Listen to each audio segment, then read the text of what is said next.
Hello students, मैं PS Kushwaha, lecturer mechanical department Hewett polytechnic Lucknow, एक बार फिर से आपका स्वागत करते हैं। अब हम लोग आज चीज़ शुरू करेंगे, दैट इज अप्लाइड मैकेनिक्स। जो सब्जेक्ट अब हम लोग लेंगे ये होगा अप्लाइड मैकेनिक्स। और आज हम लोग शुरू करने जा रहे हैं अप्लाइड मैकेनिक्स का चैप्टर नंबर 1, और चैप्टर नंबर 1 में ये चल रहा है एपिसोड नंबर 1। सो अब हम लोग अप्लाइड मैकेनिक्स, जो कि मैकेनिकल इंजीनियरिंग और सिविल इंजीनियरिंग का उत्तर प्रदेश के पॉलिटेक्निक सेक्टर में ये कॉमन सब्जेक्ट है, और ये बीटेक में भी बच्चों को पढ़ाया जाता है। So this very common subject applied mechanics, और अलाइड ब्रांचेस में भी ये सब्जेक्ट चलता है। So this is one of the most important chapter. तो जो सिविल और मैकेनिकल का सिलेबस है वो इसमें कवर हो जाएगा, अप्लाइड मैकेनिक्स। इसका हम पहला चैप्टर लेंगे, and the first chapter of this subject is introduction. तो पहला चैप्टर जो है आपका इंट्रोडक्शन का है, और इसका आज हम लोग कवर करेंगे एपिसोड नंबर 1। कई एपिसोड में ये कवर होगा, तो ये आगे ये सीरीज आगे बढ़ती जाएगी। इससे पहले कि इस चैप्टर में हम आगे बढ़ें, हम कुछ चीजों को पहले कवर करेंगे। What are the important definitions. इससे पहले कि सब्जेक्ट में आगे बढ़ें, हमें बेसिक जानकारियां होनी जरूरी हैं। अगर हमारे पास वो बेसिक इंफॉर्मेशन नहीं है तो कहीं ना कहीं हमको दिक्कत आने वाली है। सो फर्स्ट ऑफ ऑल हम आगे बढ़ें, हम कुछ इंपॉर्टेंट डिफिनीशंस जो आप पढ़ चुके हैं लेकिन एक बार फिर से उनका जानना हमारे लिए जरूरी है। नंबर 1, डिस्प्लेसमेंट क्या है? विस्थापन इसको हिंदी में कहते हैं। सो दिस इज, इसको हिंदी में विस्थापन कहते हैं। Shortest path length is known as the displacement. सबसे छोटी चली गई दूरी को हम डिस्प्लेसमेंट या विस्थापन कहते हैं। तो फिर डिस्टेंस क्या है? Distance is the total path length travelled. कुल चली गई दूरी को हम डिस्टेंस कहते हैं, इसको हिंदी में बोलते हैं दूरी, और ये हो गया विस्थापन। अब जरा इसको इस फिगर से समझते हैं, फिगर से है क्या मामला। सपोज करिए एक पार्टिकल ने यहां से चलना शुरू किया और 8 मीटर चलता हुआ इस दिशा में बी पॉइंट पर ये पहुंच गया। 8 मीटर चलकर यहां से इसने 90 डिग्री का टर्न लिया। 90 डिग्री टर्न लेने के बाद ये 6 मीटर और चला, और 6 मीटर चल के पॉइंट सी पर पहुंच गया। So this particle has travelled from A and move on a straight line up to the point B and took a right turn and travelled 6 metre and reaches that point C. इसी figure से हमें यह भी clear होने वाला है और यह भी क्लियर होने वाला है। कैसे, आइए देखते हैं। शॉर्टेस्ट पाथ लेंथ, तो स्टार्टिंग पॉइंट कौन सा था? स्टार्टिंग पॉइंट था ए। एंडिंग पॉइंट कौन सा है? एंडिंग पॉइंट है सी। आइए स्टार्टिंग पॉइंट और एंड पॉइंट को सीधे जोड़ देंगे, ये हो गया shortest path, and this is what is known as the displacement. So 10 metre इसकी डिस्प्लेसमेंट आ जाए। कैसे आएगी आप देख सकते हैं, राइट एंगल ट्रायंगल है, और 8 स्क्वायर प्लस 6 स्क्वायर ये हो जाएगा 100, और 100 का अंडर रूट ले लेंगे तो आपको हाइपोटेनस आ जाएगा विकर्ण, जो कि 10 मीटर हो जाएगा। वहीं दूरी की अगर हम बात करें, सो दूरी के लिए 8 मीटर आप यहां पर चले, 6 मीटर आप यहां पे चले, कुल डिस्टेंस आपकी कितनी हो गई? This distance is 14 metre. कुल चली गई दूरी हो गई आपकी 14 मीटर, जो कि डिस्टेंस है, और डिस्प्लेसमेंट आपकी हो जाएगी केवल 10 मीटर। लेकिन अब यहां पर जानना हमारे लिए दूसरी बात जो जरूरी है, that is what is the velocity. तो वेलोसिटी बच्चों होती है डिस्प्लेसमेंट अपॉन टाइम। डिस्प्लेसमेंट है 10 मीटर, टाइम कितना लगा देख लेते हैं। 8 मीटर चलने में 4 सेकंड, 6 मीटर चलने में 3 सेकंड, कुल हो गया 7 सेकंड। तो 7 सेकंड का उसको समय लगा। सो वेलोसिटी आ जाएगी डिस्प्लेसमेंट अपॉन टाइम से 10 मीटर पर सेकंड, राइट। जरा स्पीड देखते हैं। Speed is distance upon time, distance travelled upon time, and distance upon time में डिस्टेंस कितना था? 14। दिस इज 14 अपॉन 7, समय तो आपका उतना ही लगेगा, एंड दिस इज 2 मीटर पर second is the speed of this particle. आपको बता दें कि डिस्प्लेसमेंट एक वेक्टर क्वांटिटी होता है, एक सदिश राशि होती है, सदिश, और डिस्टेंस एक अदिश राशि होती है। इसके बारे में विस्तार से चर्चा हम एपिसोड नंबर 2 में करने वाले हैं। एक्सेलरेशन, एक्सेलरेशन क्या है? Change in the velocity upon time, कुल वेलोसिटी में कितना परिवर्तन हुआ upon time is the acceleration. इसको some time delta V upon delta T से या डिफरेंशियल कैलकुलस के समय डीवी अपॉन डी से डिनोट करते हैं। इसकी यूनिट अगर आप निकालेंगे तो यूनिट आ जाएगी मीटर पर second square. Mass amount of substance होता है, इसको m से डिनोट करते हैं और मास की यूनिट हो जाती है किलोग्राम। वेट को हम लोग W से डिनोट करते हैं और this is mass into acceleration. Some time जो वेट की बात होती है जब भी, तो ग्रेविटी का एक्सेलरेशन जो होता है m into A, because weight is nothing but a force and force is mass into acceleration. So mass हमने रख दिया और एक्सेलरेशन की जगह पे ग्रेविटी का एक्सेलरेशन रख दिया। सो वेट इज ऑलवेज, ध्यान रखिएगा, वेट हमेशा mg में लिखा जाता है, इसकी यूनिट किलोग्राम, परंतु वेट की यूनिट न्यूटन्स में लिखी जाती है। Now what is the linear momentum? रेखीय संवेग को p से डिनोट करते हैं और ये मास और वेलोसिटी का प्रोडक्ट होता है। ये भी एक वेक्टर क्वांटिटी होती है, वेलोसिटी एक वेक्टर क्वांटिटी होती है, लेकिन मास एक स्केलर क्वांटिटी होती है। Work is the force multiplied by displacement multiplied by cosine of the angle between force and displacement. यानी जब कभी भी आपको वर्क निकालना है तो force multiplied by displacement multiplied by the cosine value of the angle between force and displacement. Work आ गया। वर्क की यूनिट अगर निकालेंगे तो फोर्स की यूनिट न्यूटन होती है, ये हो जाएगी न्यूटन, ये हो जाएगा displacement metre and newton metre is joule. Okay, ये सब आपको पता है। Power is the work upon time, work का मतलब W और टाइम का मतलब T, it is the power is equal to work upon time. Unit अगर निकले तो वर्क की यूनिट जूल लिखी हुई है, टाइम की यूनिट सेकंड होती है and this is what is known as watt. James Watt के नाम से वॉट आ जाता है। जरा हम ये डिस्प्लेसमेंट और जो डिस्टेंस वाला मामला है, एक और एग्जाम्पल से इसको समझते हैं। आइए क्या है, सपोज करिए एक ये पार्टिकल है, इसने पॉइंट ए से चलना शुरू किया और यहां पे टाइम 0 था। t समय में पार्टिकल एक सर्कुलर पाथ पे चल रहा है, एक सर्किल पे चल रहा है। तो इस सर्कुलर पाथ पे चलते चलते पॉइंट बी पर आ गए at time t is equal to t। Path कैसा है? सेमी सर्कुलर पाथ है, वही ए से लेके बी तक आ गया है। तो अच्छा, इस सेमी सर्किल का जो रेडियस है वो रेडियस कितनी है? r। ये इसका सेंटर हो गया, तो ये वाली वैल्यू हो गई r। जाहिर सी बात है ये वाली वैल्यू भी r हो जाएगी। एंड ये मैं एक सवाल एक बार देख रहा था किताब में, तो ये IIT में भी पेपर में पूछा जा चुका है, IIT JEE में। स्पीड इज इक्वल टू, तो स्पीड तो होती है डिस्टेंस अपॉन टाइम, और डिस्टेंस कितनी ट्रेवल करी? AB? नो, डिस्टेंस उसने ट्रेवल करी, ये आर्क जो चला है, इस परिधि पर जो चला है, ये उसके द्वारा चली गई कुल दूरी है। So this is the distance travelled and distance travelled is pi R. पूरा होता तो 2 पाई आर, आधा है पाई आर, कुल समय लगा t। It is the speed of this particle. बच्चों वेलोसिटी देख लेते हैं। वेलोसिटी होती है displacement upon time. velocity is displacement upon time. So velocity is the displacement upon time and this is what displacement, starting point और ending point को मिलाने वाली सीधी रेखा जो ये जा रही है, this is the displacement and it AB, और AB क्या हो जाएगा? इसका डायमीटर हो जाएगा। So velocity is equal to 2r and 2r upon t is the velocity। ध्यान ये रखिएगा, वेलोसिटी एक वेक्टर क्वांटिटी होती है और डिस्प्लेसमेंट भी एक ये वेक्टर क्वांटिटी होती है। तो ये वेक्टर हो गया, ये वेक्टर हो गया, ये वेक्टर हो गया, वेट वेक्टर हो गया, परंतु मास वेक्टर नहीं हुआ। So weight is a vector quantity, force is a vector quantity, acceleration is a vector quantity, लेकिन मास की कोई दिशा नहीं होती। एक बात हम लोग यहां पर और सीख लेते हैं, कोई भी फिजिकल क्वांटिटी हो, एनी फिजिकल क्वांटिटी, किसी भी फिजिकल क्वांटिटी में दो कैरेक्टर्स होते हैं। पहला कैरेक्टर n, दूसरा कैरेक्टर u। इस n को हम बोलते हैं उस फिजिकल क्वांटिटी की न्यूमेरिकल वैल्यू, उसका आंकिक मान। तो u क्या है?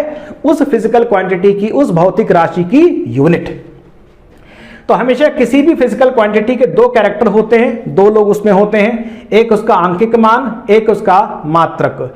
अब एक एग्जांपल लेते हैं कि मान लीजिए आंकिक मान 1 है, मात्रक किलोमीटर है, तो ये 1 किलोमीटर है।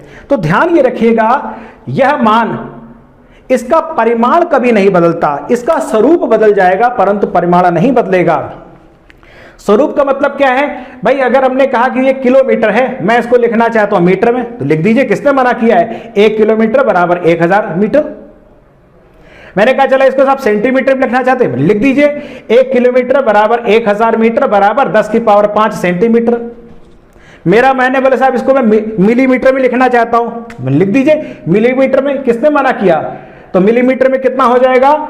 1 kilometre equal to 1000 metre equal to 10 raise to the power 5 centimetre equal to 10 raise to the power 6 millimetre. और आपको बता दें, ये जितने भी डिस्टेंसेस हमने यहां पे लिखी हैं, ये सब के सब सेम वैल्यूज हैं, इन सब का मीनिंग सेम है। दैट मीन्स हम ये कह सकते हैं कि किसी भी क्वांटिटी में n और u के मान अगर बदल जाते हैं, अगर आपने u बदल दिया, यूनिट बदल दी, तो उसका आंकिक मान बदल जाएगा, यूनिट बदल दी तो आंकिक मान बदल जाएगा, यूनिट बदल दी तो उसका आंकिक मान भी बदल जाएगा। Therefore n1 u1 is equal to n2 u2 remains a constant. Right. So इस लेक्चर में हम लोगों ने आज इस एपिसोड नंबर 1 में अप्लाइड मैकेनिक्स में सिविल मैकेनिकल कॉमन है, ये हमने इंपॉर्टेंट डिफिनेशंस पढ़ी। एपिसोड नंबर 2 में हम यूनिट्स के बारे में कुछ और बातें पढ़ेंगे और स्केलर क्वांटिटी और वेक्टर क्वांटिटीज के बारे में पढ़ेंगे। Thank you very much. Hello students, मैं पीएस कुशवाहा आप सभी का एक बार फिर से स्वागत करता हूं। हम लोगों ने applied mechanics chapter number 1 introduction के एपिसोड 1 को पढ़ा और अब हम पढ़ने जा रहे हैं इसका एपिसोड नंबर 2। आज हम इस एपिसोड नंबर 2 में डिफरेंट यूनिट सिस्टम्स को कवर करने वाले हैं। तो आइए देखते हैं कि होता क्या है यूनिट सिस्टम्स।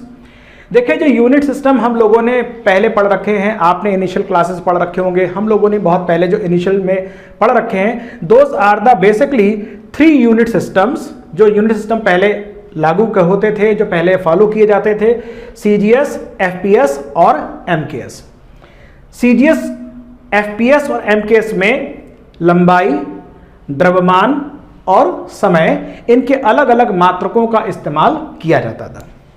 सीजीएस सिस्टम में लेंथ के लिए सेंटीमीटर, मास के लिए ग्राम और समय के लिए सेकंड का इस्तेमाल किया जाता था। तो सीजीएस में सेंटीमीटर का सी ले लिया गया, ग्राम का जी ले लिया गया और सेकंड का एस ले लिया गया। So it becomes a CGS system of units. FPS foot, pound और सेकंड, ये ब्रिटिश सिस्टम है। तो इसमें लंबाई के लिए फुट, मास के लिए पाउंड, पाउंड का जो संकेत है वो एल और बी है, स्मॉल एल और स्मॉल बी, लेकिन बोलते हैं पाउंड, स्पेलिंग POUND, और समय के लिए एस हो जाएगा। सो फुट का एफ आ गया, पाउंड का पी आ गया और समय का एस आ गया। Another unit, it is the MKS system of units. इसमें लेंथ मीटर में नापी जाती है, मास किलोग्राम में नापा जाता है और टाइम सेकंड में नापा जाता है। सो इसको कहते हैं एमकेएस सिस्टम्स। तो मीटर का एम पकड़ लिया, किलोग्राम का के पकड़ लिया और समय का एस पकड़ लिया, टाइम सेकंड का ये। यहां पर एक बात आप ध्यान रखिएगा, अक्सर बहुत बच्चे इसमें गलती करते हैं कि जो किलोग्राम है ये किलोग्राम का के स्मॉल लेटर में है, ये अंग्रेजी का छोटा अक्षर है के, ये बड़ा के नहीं, कैपिटल के नहीं है, ये स्मॉल के, इतना ध्यान रखिएगा। बाकी ग्राम तो स्मॉल में दिख भी रहा है आपको, लिखा भी जाता है। यानी इसमें जो भी यूनिट यहां पे इस्तेमाल हुई है सारी की सारी अंग्रेजी के छोटे अक्षर यहां पर इस्तेमाल हुए हैं। अब साथ में यह भी जान लीजिए कि जो फुट है और मीटर, इनके बीच में संबंध क्या है, ये दोनों आपस में एक दूसरे से किस प्रकार से संबंधित हैं। तो पहले फुट देख लेते हैं, नीचे लिखा हुआ है 1 फीट इज 0.304 मीटर, यानी 1 फीट जो है इतने मीटर के बराबर होता है। और अगर इसको आप 1000 से मल्टीप्लाई कर देंगे तो 1 फीट में 304 मिलीमीटर्स होते हैं। अब इसको अगर आप वापस ले आए, इसको नीचे डिवाइड कर दें, तो 1 metre is equal to 3.28 metres. So 1 metre is equal to 3.28 feet, यानी जो 1 मीटर हम लोग देखते हैं उस 1 मीटर में 3.28 फीट होते हैं। अब इसी तरीके से हम लोग जरा पाउंड और किलोग्राम के बीच का संबंध भी देख लेते हैं।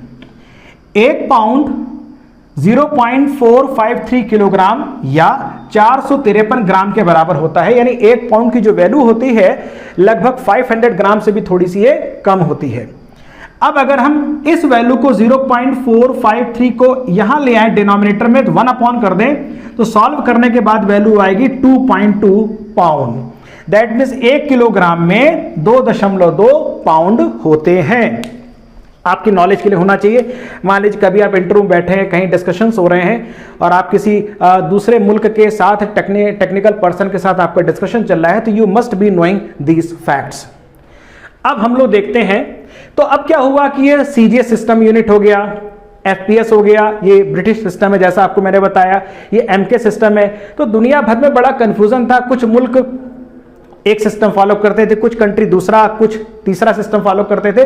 बाद में फिर दुनिया भर के सभी वैज्ञानिकों ने आपस में एक सहमति बनाई और यह कहा कि हम लोग international standards of unit system अब फॉलो करेंगे। International standards of unit system हम फॉलो करेंगे। इसको बाद में कहा गया एसआई सिस्टम्स ऑफ यूनिट। और SI systems of unit follow होने के बाद इसका जब सभी मुल्क इसका पालन करने लगे, सारे देश इसका फॉलो करने लगे, तो अब किसी प्रकार का कोई कंफ्यूजन नहीं है। आप इस दुनिया के किसी भी कोने में जाएंगे, किसी भी कंट्री में होंगे, तो आप जब भी बात करेंगे तो आपकी सारी डिस्कशंस अब किस में होगी? एसआई सिस्टम ऑफ यूनिट्स में होगी। एसआई सिस्टम में टोटल 9 यूनिट होती हैं, 7 फंडामेंटल यूनिट होते हैं 7, और 2 सप्लीमेंट्री यूनिट्स होते हैं। एक एक करके देखते हैं। 7 फंडामेंटल यूनिट है, लेंथ, मास, समय यानी लंबाई, द्रव्यमान, समय, विद्युत धारा, तापमान, द्रव्यमान कितना अमाउंट ऑफ सब्सटेंस है, पदार्थ की मात्रा, और ल्यूमिनस इंटेंसिटी ऑफ लाइट, प्रकाश की तीव्रता। लेंथ मीटर में रहता है, यानी वो हम एमकेएस वाली सिस्टम यहां पकड़ लिया। मास किलोग्राम में होगा, ये भी एमकेएस से हमने बारो कर लिया। समय सेकंड्स में होगा, यानी वही कॉमन सिस्टम चला आ रहा है। तो ये तीनों चीजें हमने एमकेएस वाली यहां से पकड़ ली। इलेक्ट्रिक करंट एम्पियर में मेजर करेंगे, जिसका सिंबल कैपिटल ए होता है, आप सभी लोग जानते हैं। टेम्परेचर केल्विन में मेजर किया जाता है। ध्यान रखिएगा, under the SI system of units in the 7 fundamental units temperature is measured in Kelvin। दूसरी बात, टेम्परेचर डिग्री सेल्सियस में नहीं है, एक बात। तीसरी बात, कुछ लोग, मैंने हालांकि कुछ किताबों में भी ऐसा देखा है, इस केल्विन के ऊपर डिग्री लगा देते हैं एंड से इट इज डिग्री केल्विन। ये बिल्कुल बच्चों गलत है, डिग्री केल्विन नहीं होता है, इट इज ओनली केल्विन। और यहां पे केल्विन का जो के है ये कैपिटल के है, अंग्रेजी का बड़ा अक्षर है, ये छोटा अक्षर नहीं है। Amount of substance is mole. तो अमाउंट ऑफ सब्सटेंस किसमें नोट किया जाता है? क्या यूनिट है इसकी? मोल। यहां पर भी एक फर्क नोट करिए, जब कभी आपको मोल शब्द यूनिट के तौर पर लिखना है तो उसमें वैसे पूरा जो मोल शब्द होता है, मैं अलग से यहां बता दे रहा हूं, पूरा जो मोल शब्द होता है वो ये होता है MOLE।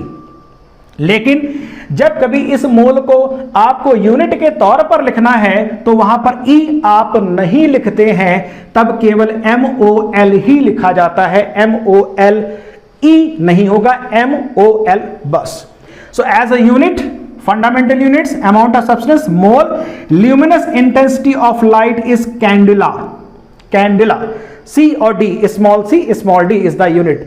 तो ये आपके 7 फंडामेंटल यूनिट हो गए, metre, kilogram, second, ampere, kelvin, mole और कैंडेला। अब बचे 2 supplementary fundamental units. Supplementary fundamental units, plane angle, plane angle की यूनिट होती है रेडियन, और ये आप पढ़ चुके हैं और आप इसको जानते भी हैं। एक होता है सॉलिड एंगल, इसकी यूनिट होती है स्टेरेडियन। क्या यूनिट होती है? स्टेरेडियन। तो S और R हमने इसका यहां पर पकड़ लिया। डिफरेंट यूनिट सिस्टम में हम लोगों ने 3 यूनिट सिस्टम पढ़े, CGS, FPS, MKS। फुट और पाउंड का मीटर और किलोग्राम के साथ संबंध देखा, 7 फंडामेंटल यूनिट्स पढ़े, metre, kilogram, second, ampere, kelvin, mole and candela, और हमने 2 सप्लीमेंट्री यूनिट्स पढ़े, रेडियन और स्टेरेडियन।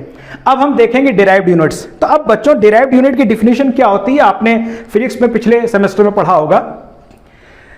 डिराइव्ड यूनिट्स उन यूनिट्स को कहते हैं जो 2 या 2 से अधिक फंडामेंटल यूनिट के मिश्रण से बनती है।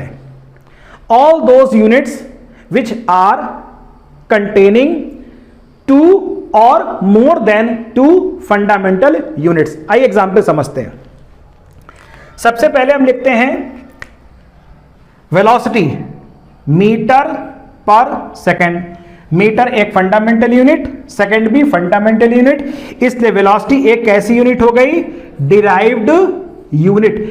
कुछ हिंदी में इसको व्युत्पन्न मात्रक कहते हैं, व्युत्पन्न मात्रक लिख देते हैं, व्युत्पन्न मात्रक। सो ये इसकी वेलोसिटी की यूनिट हो गई। तो ये डिराइव्ड यूनिट की श्रेणी में आता है। फंडामेंटल बस इतना ही है, बस कहानी खत्म। उसके बाद सारा कुछ, यानी इन 7 यूनिट और इन 2 यूनिट के अलावा आप पूरे विज्ञान में, पूरी इंजीनियरिंग में जो भी यूनिट पढ़ेंगे वो सब के सब कौन से यूनिट होंगे, डिराइव्ड यूनिट, व्युत्पन्न मात्रक ही होंगे। Area metre square, volume metre cube. आप कहेंगे सर इसमें तो मीटर ही तो है, ये कहां यहां पे 2 हो गए, वॉल्यूम में भी मीटर है, कहां यहां पर 1 से ज्यादा हो गया। बच्चों मीटर 2 बार यूज हुआ, मीटर 3 बार यूज हुआ, सो हो गया ना डिराइव्ड यूनिट की डिफिनीशन के अंदर में आ गया। तो ये भी एक डिराइव्ड यूनिट है। Density, density is equal to mass upon volume, mass kilogram, volume metre cube, derived unit. इसमें 4 यूनिट हो गए। देखिए एक्सेलरेशन मीटर पर सेकंड स्क्वायर, 3 यूनिट हो गई, 1 2 3। Force, force is kilogram metre पर सेकंड स्क्वायर, 4 हो गए, 1 2 3 4। और आपको बता दें इसी को ही न्यूटन कहा जाता है। पावर, पहले यहां लिखते हैं work, work is newton into metre, और इसको ही कहा जाता है joules. So newton into metre is also known as joule. Power, power is joule upon second and this is known as watt. Confuse मत होइएगा, ये वॉट के लिए कैपिटल W यहां पर इस्तेमाल होता है। काइनेटिक एनर्जी है, तो एनर्जी, एनर्जी की यूनिट क्या होती है, सोच लीजिए एनर्जी की यूनिट क्या होती है। बहुत आप सब लोगों से वाइवा में पूछा गया होगा। Energy is joule. So what is potential energy, joule. किसी भी तरह की एनर्जी हो यूनिट उसकी जूल होती है। प्रेशर, प्रेशर होता है फॉर्मूला फोर्स अपॉन एरिया, तो newton upon metre square, and this is denoted by pascals, PA। So newton upon metre square बोले या पास्कल बोले, ये सब के सब डिराइव्ड यूनिट हैं। इलेक्ट्रिसिटी में चलते हैं। कैपेसिटेंस, धारिता, capacitance is C is equal to Q upon V।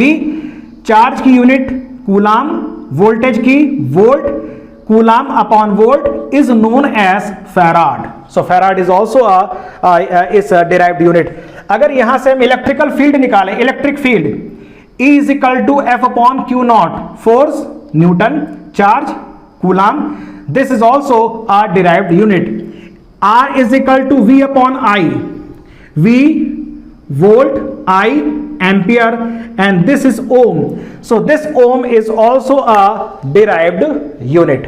So आज के इस चैप्टर 1 के एपिसोड नंबर 2 में हमने डिफरेंट सिस्टम्स ऑफ यूनिट्स यहां पर पढ़े, और अब हम एपिसोड नंबर 3 में चलेंगे और उसमें पढ़ेंगे वेक्टर क्वांटिटीज और scalar quantities. Till then thank you.